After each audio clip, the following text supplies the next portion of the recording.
할렐루야. 오늘도 그 TV에 함께 하시는 여러분들을 예수님의 이름으로 사랑하고 축복합니다. 오늘도 계속 예배론에 관한 부분을 함께 나누기를 원합니다. 하나님께서는 예수님을 이 땅에 보내셨습니다. 왜? 우리를 죄로부터 구원하시려고. 그래서 마태복음 1장 21절의 말씀에 아들을 낳으리니 그 이름을 예수라 하라. 그러면서 예수의 이름값을 말씀해 우리를 죄로부터 구원하실 자이십니다 라는 말씀을 통해서 예수님이 우리 구원자로 오셨음을 증명하셨습니다. 그리고 그 예수님을 나의 구원자로 믿었으면 이제 구원받은 은혜가 감사해서 하나님께 예배 드리는 자가 되어야 할 것을 역시 성경이 말씀하고 있죠. 그래서 대표적으로 출애굽기 12장 27절의 말씀은 이는 여호와의 유월절의 제사라라는 모습을 통해서 유월절의 의미, 애굽에서 이스라엘 백성을 구원내셨음을 말씀하는 것이고, 그때 그 이야기를 들은 백성들이 무릎 꿇어 하나님께 경배하였더라라고 말씀하며 유월절의 구원의 의미를 말하는 순간부터 이것이 제사 곧 예배될 것을 말씀했을 때 바로 무릎 꿇어 경배함으로 구원받은 은혜에 대한 감사의 표현으로 하나님을 예배하는 모습을 보여줍니다. 이렇게 예배하기 위해서는 어떻게 예배될 것인가에 대한 부분을 예수님께서는 사마리아 여인과의 대화 속에서 분명히 알려주시기를 요한복음 4장 23절의 말씀에 하나님은 예배한 자를 찾는데 어떻게 예배한 자를 찾느냐? 영과 진리로 예배하는 자를 찾는다라고 말씀합니다. 자, 그러면 이 영과 진리라는 것이 과연 무엇일까라는 부분입니다. 물론 영은 성령 안에서 드려지는 예배를 말합니다. 그래서 고린도전서 14장 15절의 말씀에 영으로 찬미하고 영으로 기도하라고 말하며 성령에 의해서 기도하고 찬양하는 이 기도와 찬양이 예배의 큰 포함 속에, 예배의 의미 속에 포함되기 때문에 영으로 찬양하라, 영으로 기도하라는 말씀을 통해서 우리가 하나님께 영으로 예배할 것을 말씀합니다. 자, 그런데 이 영이라는 세계는 신비의 세계지만 수없이 강조했습니다. 신비주의에 빠지면 안 됩니다.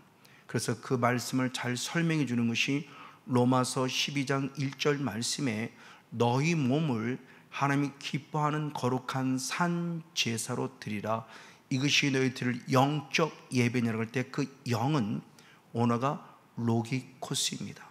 로기코스라는 원어를 조금 더 우리가 직역을 하면은 세번역 성경이나 킹제임스 흠정역 번역본은 합당한이라는 뜻을 가지고 있습니다. 왜냐하면 그 로기코스라는 그 의미가 합당한 예배, 합당한 뜻을 가지고 있는데 그 합당한이라는 뜻을 가진 원어의 근본이 어디냐? 우리가 잘 알고는 로고스라는 단어에서 파생된 단어입니다. 즉 로고스라는 말씀에서 로기코스라는 단어가 만들어졌다는 것을 말하죠. 그럼 로고스는 뭡니까? 예수님을 나의 구원자로 믿지 않는 자는 명사로서 이성, 논리 이런 뜻을 가지고 있어요. 근데 이것이 예수님을 나의 구원자로 믿는 우리들에게서는 가장 이성적이고 가장 논리적이고 가장 합당한 것이 하나님의 말씀인 거예요. 그래서 영어로는 캐논이라고도 말하고 있죠. 자, 이렇게 된 모습 속에서 이 하나님의 거룩한 말씀이 로고스에서 파생된 걸 보면서 가장 합당하고 가장 논리적인 것은 말씀에서 벗어나지 않은 것이 진정한 영이라는 것을 말씀해 주고 있는 의미이죠. 그래서 신비의 세계지만 영의 세계는 신비주의에 빠지면 안 되고 더 영의 세계 실제 속에 들어가면 말씀이 원하는 근거 속에 들어가야 가장 영적인 세계를 경험하는 영적 예배자가 될 수 있다는 것을 가르쳐 주고 있죠. 그래서 영으로 주님을 예배해야 됩니다. 그런가 반면에 또 진리로 예배라고 말하고 있죠. 근데 진리에 앞서서 또 영으로 예배한다는 의미는 결국 뭐냐? 성령을 힘입어야 된다는 겁니다. 왜? 예배를 방해하는 악한 영을 쫓아내기 위함이에요.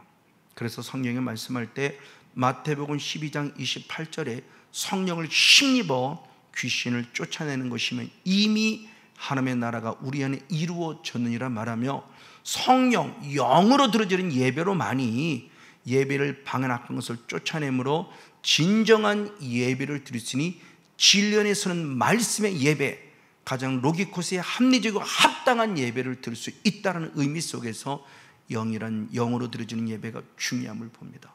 그러면서 방금 얘기한 대로 진리예요. 진리는 당연히 하나님 말씀이죠. 그래서 요한복음 17장 17절의 말씀에 아버지의 말씀은 진리니라 라는 말씀을 통해서 진리 안에 드릴 거룩한 예배의 모습을 말씀해 주니, 이렇게 영과 진리 안에서 잘 예배를 드리는 대표적인 왕이 요시야라는 왕입니다. 8살 때 왕이 됐고, 왕이 된 지 12년에 성전을 청소하다가 말씀을 발견했고, 말씀을 발견하는 순간 그는 왕이 된 지 18년이 된 때에 이제 그는 새로운 종교 개혁을 일으킵니다. 그럼 어떤 계획을 일으키냐? 바로 성전을 잃어버린 성경을 발견했어요. 그 성경이 원하는 대로 살아갔다는 겁니다. 그래서 그가 성경을 읽으면서 본인이 감동을 받고 백성들과 함께 읽습니다. 그리고 백성들에게 귀한 언약을 합니다. 뭐라고 하는가? 열왕기하 23장 3절의 말씀에 바로 주님께서 주신 언약의 말씀을 이루리 함이라 라고 그래요. 그 잃어버린 성경을 되찾은 말씀대로 성경을 이룬다, 언약을 이룬다. 그랬더니 백성들도 그렇습니다, 그럼 우리도 그 언약대로 쫓아가겠습니다 이러면서 순종을 결단해요. 그리고 드디어 그 말씀을 이루어내요. 어떤 말씀을 이루어내느냐? 성경에 기록된 말씀은 가장 먼저는 열왕기하 23장 21절 말씀에 언약의 말씀을 이루었으니 유월절을 지켰다 그래요. 언약책에 기록된 대로 말씀을 이루어냈으니 유월절을 지켰다. 그럼 유월절을 지키기 위해서 또 어떻게 되느냐? 진정한 예배의 성공자가 되기 위해서 역시 이어서 열왕기하 23장 24절의 말씀이 역시 말씀을 이루기 위해서 한마디로 간단히 말한다면 우상 숭배의 흔적들을 제거시켰다라고 계속 말씀하고 있어요. 아, 이게 성경이 원하고 있는 내용이었구나. 그 성경이 원하고 있는 내용의 핵심, 그동안 알지 못했던 이런 우상 숭배의 흔적들이 지금 우리 안에 드러나 있어요. 그걸 완전히 제거시켰어요. 요시야 왕은 증조 할아버지 히스기야 왕의 증손자입니다. 근데 히스기야 왕이 다윗과 같이 하나님 보시기에 기쁨을 드렸는가 반면에 그의 아들 므낫세 아들 아몬은 하나님과 전혀 상관이 없는 바로 이와 같이 여로보암이 걸어간 길을 걸어간 끔찍한 일을 범하고 말았어요. 그래서 우상 숭배가 판을 쳤고 성경이 숨겨질 수밖에 없을 때 다시 요시야를 더 성경이 발견되면서 주님이 원하시는 진리, 주님이 원하시는 말씀, 그 주님이 원하시는 언약이 무엇인가라는 진리가 원하는 부분을 알려주었으니 예배의 회복이었고, 두 번째는 우상 숭배의 흔적이 제거되는 것이었습니다. 이렇게 주님 앞에 예배를 온전히 드려 영과 진리 예배로 하나님께 영광 돌리는 존재가 있으니 바로 우리가 잘 알고 있는 히브리서 11장 4절의 말씀에 기록된 아벨입니다. 아벨은 가인보다 더 나은 제사를 드림으로 의로운 자라는 증거를 얻었다. 이 의로운 자라는 증거를 얻다는 게 인정을 받았다. 더 나아가 단순히 예배만 아니라 아벨은 예물을 통하여 더 증거하셨다고 표현하며 역시 예물을 통해서 내가 의로운 자라는 인정을 받았다라고 성경이 말하고 있다는 겁니다. 이렇게 인정받는 게 얼마나 중요한지 몰라요. 근데 그 인정은, 옳다 인정받는 건 내가 스스로 하는 것도 아니고 사람이 칭찬하는 게 아니라 하나님께서 칭찬해 주셔야 돼요. 그래서 고린도후서 10장 18절의 말씀을 보면 옳다 인정함을 받는 자는 주께서 칭찬하시는 자니라 말했으며 하나님께서 옳다 인정해 주시는 은혜가 필요함을 말씀해 줍니다. 바로 이런 대표적인 모습을 저는 아브라함을 통해서 살펴봤어요. 하나님이 아브라함에게 구원의 은혜를 주실 때에 창세기 15장 5절의 말씀에 그를 바깥으로 내보냈고 하늘을 보라 말하며 하늘에는 수없는 무별들처럼 네 후손들을 축복하리라는 예언의 말씀을 합니다.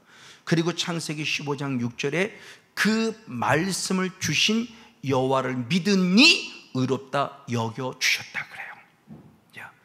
말씀 주신 여호와의 말씀을 믿었어요. 그 말씀을 하신 여호와를 믿었어요. 그래서 의롭다 여겨주셨어요. 여겨준다는 것은 생각했다, 간주한다. 아직은 아닌데 그렇게 주님이 인정해 주시겠다는 거예요. 아직은 부족한데 주님이 그렇게 인정해 주시겠다는 거예요. 그럼 그것으로 끝나냐? 아니요. 그리고 하나님께서는 바로 아브라함에게 말씀을 주셨어요. 그래서 창세기 22장 1절 이후로 말씀에 이삭을 바치라는 명령 언약을 주셨고요. 그 명령에 순종해서 이삭을 바칩니다.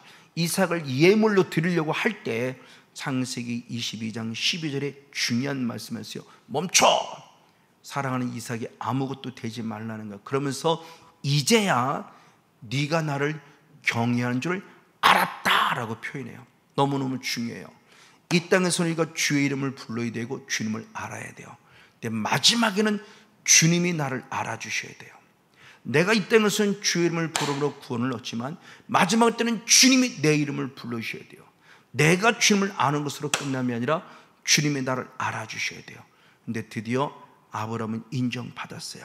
그래서 드디어 인정받음을 통해서 그 사건을 통해서 믿음의 조상이라는 축복의 타이틀을 얻고 그 축복의 타이틀을 여겨주는 신앙이 아니라 인정받은 신앙으로 나아갔어요. 그걸 야고보서 2장 22절의 말씀에서는 바로 믿음이 그의 행함과 함께 일하고 행함으로 믿음이 온전케 되었다고 말하며 바로 아브라함 믿음이 어린아이 신앙으로 시작해서 온전케 되는 아비의 신앙까지 이르렀음을 증명하고 있습니다. 바로 이와 같은 모습을 통해서 우리들의 참된 신앙의 존재가 하나님께로 나아가며 말씀을 이루어드리는 순종의 삶을 살아갈 것을 말씀하고 있어요.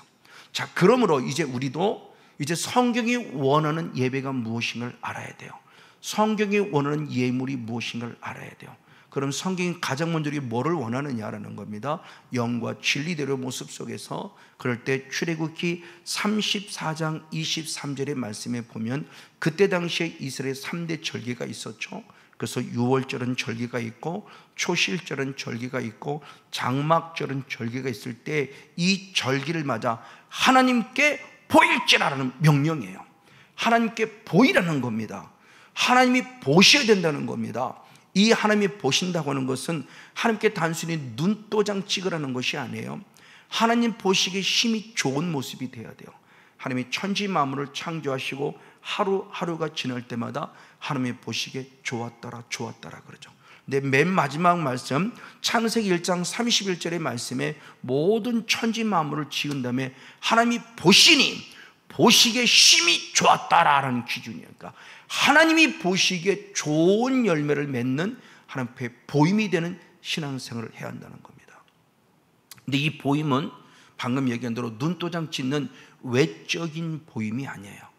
오히려 사무엘상 16장 7절 말씀에 하나님이 사무엘을 책망함 속에서 사무엘아 너는 엘리압의 용모를 보고를 택하니 아니다.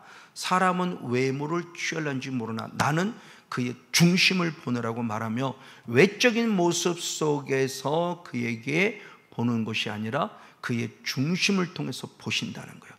그 하나님께 보이러 오라는 거. 내 중심을 하나님께 보여드리는 참 신앙의 도를 찾으라는 거예요. 오히려 야고보서 2장 9절의 말씀에서는 사람을 외모로 취하는 것이 죄라고 그래요.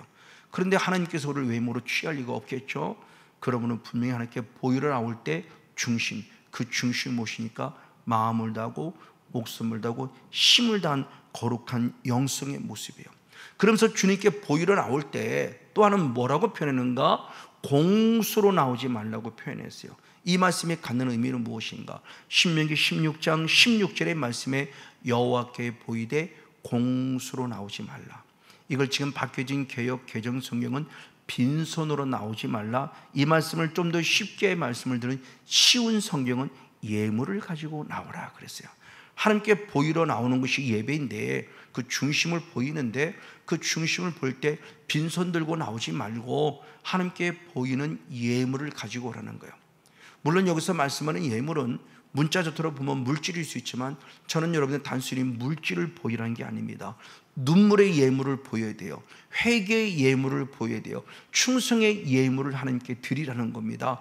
감사의 예물을 드리라는 거예요. 단순히 물질로만 끝나지 마세요. 어떤 사람은 이 몸이 하나님의 것으로서 몸을 건강하게 몸을 드리는 예물이 될 수 있어요.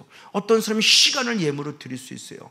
어떤 사람은 생각을, 어떤 사람은 달란트를, 어떤 사람은 물질을, 각자에게 주어진 것을 함께 드려지는 귀한 예배, 바로 예물을 공수로 나오지 말고 드리라는 겁니다. 맞습니다. 그 공수로 나오지 말고 보이라는 그 빈수로 나오지 말고 하나님께 드릴 것을 가지고 나오라 그랬을 때, 창세기 4장 4절의 말씀에 하나님께서 아벨과 그 예물을 받으셨더라 그래요. 그럼 아벨이 드리는 예물은 양입니다. 그러면 단순히 양을 드렸기 때문에 받았냐? 아니라는 거죠. 수업 시간을 통해 말했어요.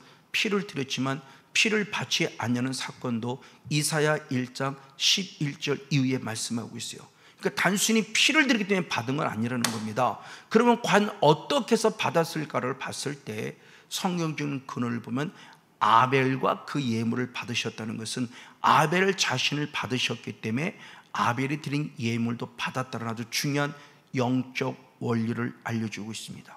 맞습니다. 그래서 로마서 12장 1절 말씀에 우리의 성경은 너희 몸을 하나님이 기뻐하는 산 제사로 드리라, 이것이 너희들 영적 예배라 그랬는데, 이 몸이라는 단어를 공동 번역부서는 자신을 하나님께 드리라 그래요. 이 소마라는 원어가 지정의인, 우리의 인격을 말합니다. 그 인격은 나 자신, 하나님의 창신 나 자신을 주님 앞에 드리는 거예요.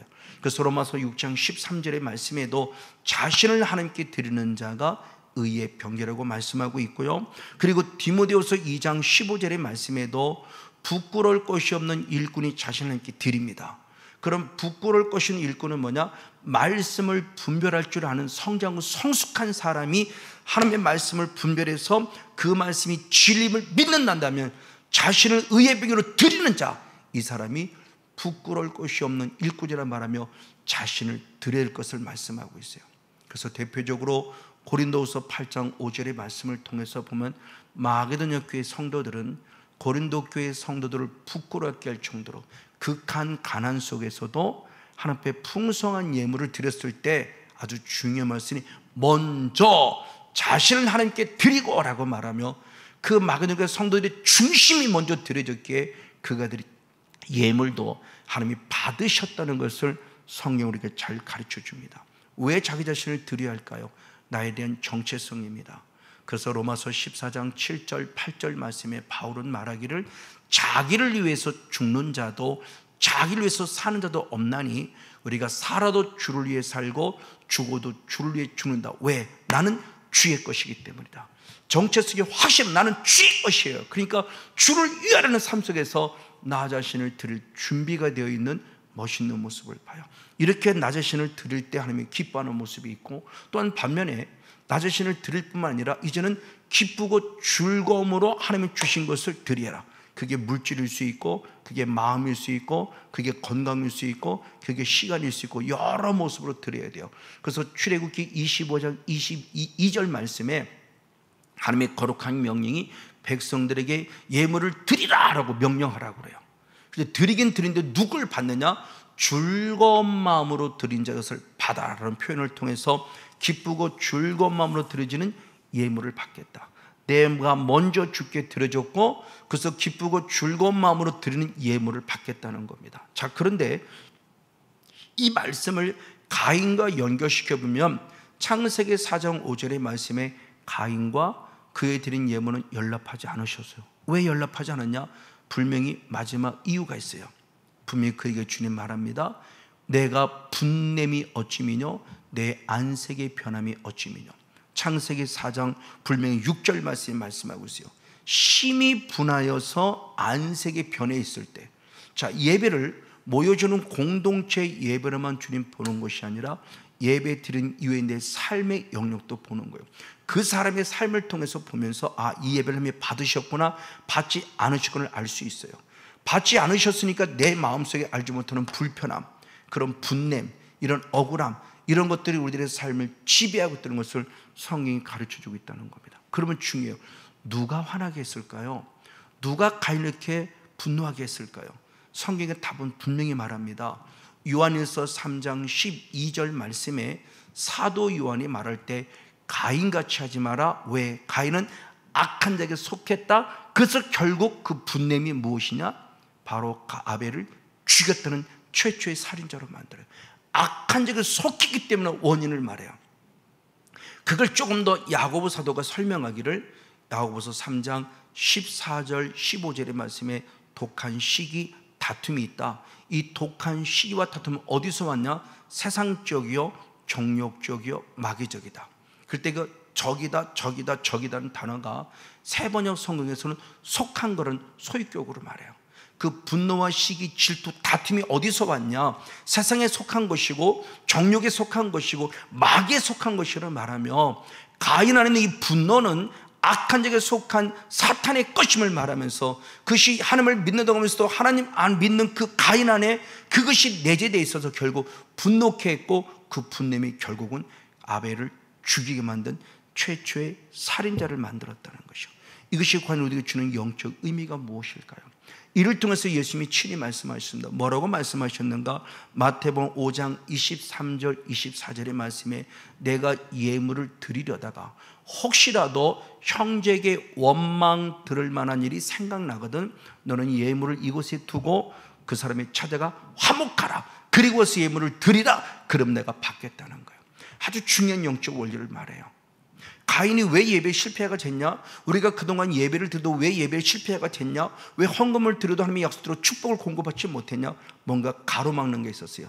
내 안에 분노, 갈등, 원망, 불평, 불만, 시기, 질투. 누가요? 악한 영이 있어서 나를 계속 괴롭히는 거예요. 예배를 드려도 마음이 편안하지 않아요. 예배를 드려도 마음이 속상해요. 이건 진정한 예배 성공자가 돼서 못했다는 것을 말씀해 주는 거예요. 그래서 내 삶을 통해서 하나님께 온전히 예배를 드려 형제와 화목하라는 거예요. 그래서 주님께서는 요한일서 4장 7절 말씀에 우리가 서로 사랑하자. 왜? 하나님의 본질이 사랑이기 때문에. 그러면서 사랑하는 자만이 하나님께 난 자다. 그리고 하나님을 아는 자다라고 축복해요.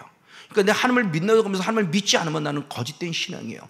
그래서 요한일서 4장 20절의 말씀에 눈에 보이지 않는 하나님을 사랑한다고 하면서도 눈에 보이는 사람을 사랑하지 않는 것은 거짓말이라고 말해요.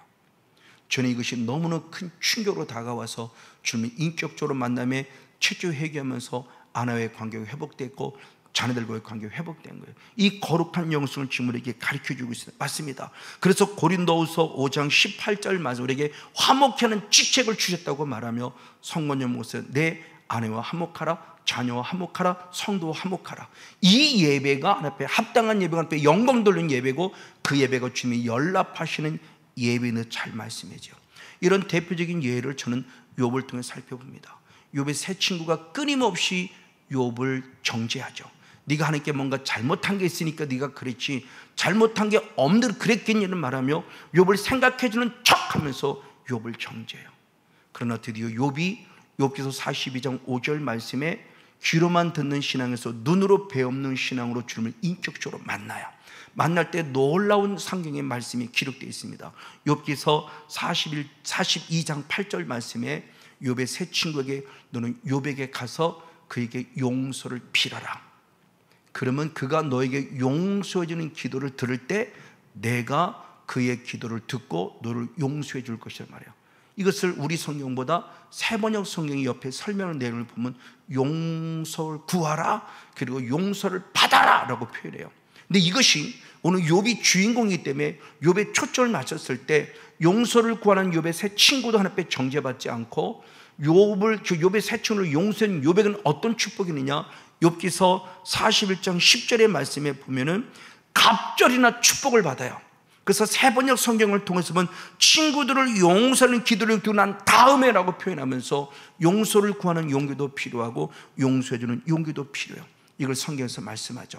그래서 주님께서는 마태복음 6장 12절의 말씀에 우리가 우리에게 죄 지은 자를 사하여 준 것 같이 우리 죄를 사하다는 이 기도예요. 그에 대한 보충 설명이 역시 마태복음 6장 14절 15절의 말씀을 통해서 사람의 과실을 용서하면 너도 용서를 받지만 용서하지 못하면 용서받지 못한다는 말씀을 통해서 우리에게 진정한 용서가 무엇인가를 말씀해 줍니다. 마지막 결론으로의 모습입니다. 마태복음 18장 22절 35절의 말씀에 70번씩 7번을 용서하라고 표현하며 형제를 용서치 않으면 천국의 너를 이와 같이 용서하지 아니라는 말씀을 기억하며 예배 성공자가 되기 위해서 오늘 나 자신을 먼저 드릴 뿐만 아니라 철저히 이웃과의 관계가 회복되어서 반드시 연락되는 예배 성공자 우리 모두가 되어지기를 예수님으로 간절히 축복하고 축원을 드립니다.